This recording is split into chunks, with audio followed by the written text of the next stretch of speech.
بسم اللہ الرحمن الرحیم الباب الرابع فی التعریف والتنکیر اذا تعلق الغرض۔ جب غرض مخاطب کو یہ سمجھانا ہو کہ کلام معین چیز کے ساتھ مرتبط ہے تو مقام یہ ہوتا ہے کہ معرفہ ذکر کیا جائے، اور جب غرض اس کے ساتھ متعلق نہ ہو کہ مخاطب کو یہ سمجھایا جائے کہ کلام معین چیز کے ساتھ مرتبط ہے تو مقام یہ ہوتا ہے کہ نکرہ ذکر کیا جائے۔ جب غرض مخاطب کو یہ سمجھانا ہو کہ کلام معین چیز کے ساتھ مرتبط ہے تو مقام یہ ہے کہ معرفہ ذکر کیا جائے،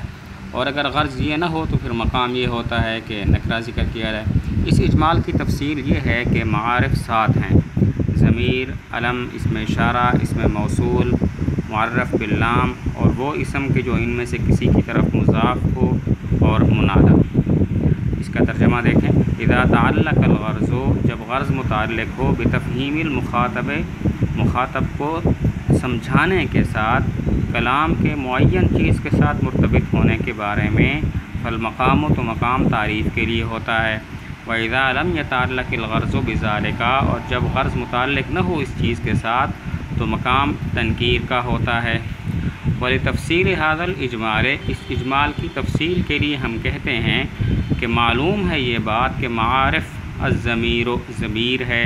والعلم، اور علم ہے، اسم اشارہ ہے، اسم موصول ہے، والمحلی بال، اور معرف باللام ہے، والمضاف لواحد مما ذکر، اور وہ اسم ہے کہ جو مضاف ہو ان میں سے کسی ایک کی طرف کہ جن کا تذکرہ کیا گیا، والمنادى، اور منادى۔ اما الضمیر، ضمیر کے بارے میں بیان کرتے ہیں کہ ضمیر کو ذکر کیا جاتا ہے کیونکہ مقام یا تکلم کا ہوتا ہے، یا خطاب کا، یا غیبت کا، اور مقصود اختصار ہوتا ہے۔ ضمیر کو اس وقت ذکر کیا جاتا ہے جب مقام تکلم، غیبت یا خطاب کا ہو اور اختصار بھی مقصود ہو، جیسے انا رجوتک فی ھذا الامر، میں نے تم سے اس معاملے میں امید رکھی، انت وعدتنی بانجازہ، اور تم نے اس کے پورا کرنے کا وعدہ کیا۔ تو یہاں انا اور انتا یہ ضمیریں ہیں۔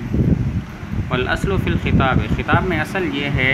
کہ وہ مشاہدے معین کے لیے ہوتا ہے، یعنی ایسے شخص کے لیے کہ جس کا مشاہدہ ہوتا ہو اور وہ معین بھی ہو۔ لیکن کبھی خطاب غیر مشاہد کو بھی کیا جاتا ہے جبکہ وہ دل میں حاضر ہو، جیسے ایاک نعبد، یہاں پر خطاب اللہ تعالیٰ کو ہے جس کا مشاہدہ نہیں ہے، لیکن چونکہ اللہ تعالیٰ دل میں حاضر ہوتے ہیں تو یہ خطاب صحیح ہے۔ اسی طرح کبھی خطاب غیر معین کو بھی کیا جاتا ہے جب مقصود یہ ہو کہ خطاب ان تمام کو عام ہو جائے کہ جن کو خطاب ممکن ہو۔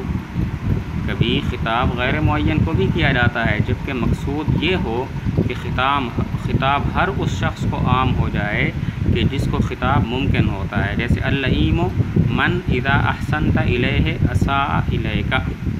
لئیم وہ ہوتا ہے کہ جب تم اس پر احسان کرو تو وہ تمہارے ساتھ برا سلوک کرتا ہے۔ تو یہاں پر آپ دیکھیں احسنت الیہ خطاب ہے، اور یہ خطاب غیر معین کو ہے، خطاب غیر معین کو ہے۔ یہاں تک ترجمہ دیکھیں۔ اما الضمیر، بہرحال ضمیر، فیؤتی بہ، پس اس کو ذکر کیا جاتا ہے لقون المقام، بوجہ مقام کے تکلم، خطاب یا غیبت کے ہونے کی وجہ سے،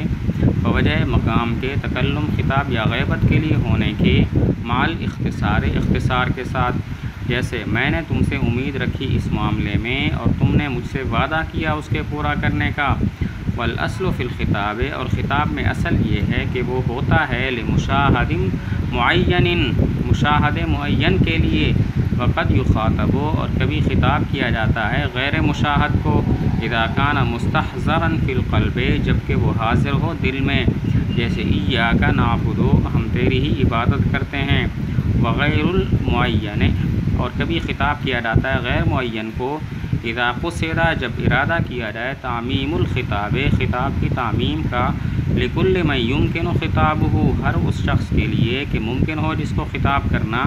جیسے اللئیم، لئیم وہ ہے من اذا احسنت الیہ، جب تم اس پر احسان کرو تو وہ تمہارے ساتھ برا سلوک کرتا ہے۔